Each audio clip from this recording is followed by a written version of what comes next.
ایک بھائی بیمار یا کمزور پڑ جائے تو دوسرا بھائی بنا اس کی پراپرٹی یا زمین خریدے اس کی مدد نہیں کر سکتا۔ جس رب نے ایک بھائی کو دوسرے بھائی کا سہارا بنا کر بھیجا ہے وہی ایک دوسرے کی شکل نہ دیکھنے کی قسمیں کھا لیتے ہیں۔ اور میں نے تو ایسا بھی دیکھا ہے کہ ایک بھائی مر گیا پھر بھی دوسرا بھائی اس کا چہرہ دیکھنے نہیں آیا۔ ایک بھائی دوسرے بھائی کے لیے کیا ہوتا ہے ہمیں ایک کربلا والے بتا کر گئے ہیں۔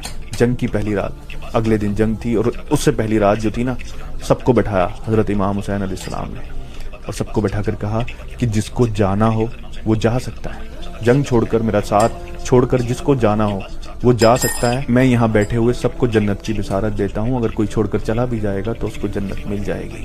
اور پھر اتنا کہنے کے بعد جو چراغ وہاں جل رہا تھا وہ چراغ بجھا دیا تاکہ لوگوں کو وہاں سے اٹھنے میں، وہاں سے اٹھ کر جانے میں شرمندگی نہ ہو۔ تھوڑی دیر بعد کہا کہ عباس چراغ جلاؤ۔ پھر چراغ جلایا تو کوئی اٹھ کر نہیں گیا۔ پھر سے یہ بات دہرائی کہ جس کو جانا ہو جا سکتا ہے، جنت ملے گی اس کو، میں گواہ ہوں اس بات کا۔ پھر سے چراغ بجھا دیا۔ تھوڑی دیر بعد کہا کہ عباس چراغ جلاؤ۔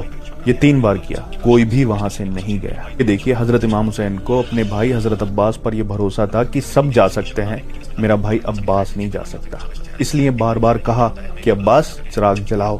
حضرت عباس جب شہید ہوئے نا کربلا کے میدان میں، دونوں بازو کٹے ہوئے تھے، پورا شریر چھلی ہوا تھا تیروں سے، دشمنوں نے اتنا چھلی کر دیا تھا۔ وہ جب زمین پر گرے تو اپنی بھتیجی کے لیے محبت، کس کے لیے پانی لینے گئے تھے؟ اپنی بھائی کی بیٹی کے لیے۔ یہ ہوتا ہے بھائی۔ پھر جب گھوڑے سے نیچے گر گئے، حضرت امام حسین نے انہیں اپنے باہوں میں، اپنے بازوؤں میں لیا، تب پتہ ہے وہ کیا کہتے ہیں؟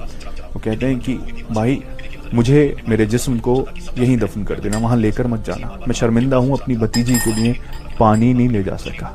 یہ تھا بھائی دوسری بھائی کی اولاد کے لیے۔ اور جب وہ شہید ہو گئے، حضرت امام حسین نے اپنے مبارک چہرے کو آسمان کی طرف اٹھا کر کہا یار اب میری کمر ٹوٹ گئی، یعنی میرا بھائی چلا گیا۔ یہ بتایا کہ ایک بھائی اگر بھائی کا ساتھ چھوڑ کر چلا جائے تو اس کی کمر ٹوٹ جاتی ہے۔ یہ سہارا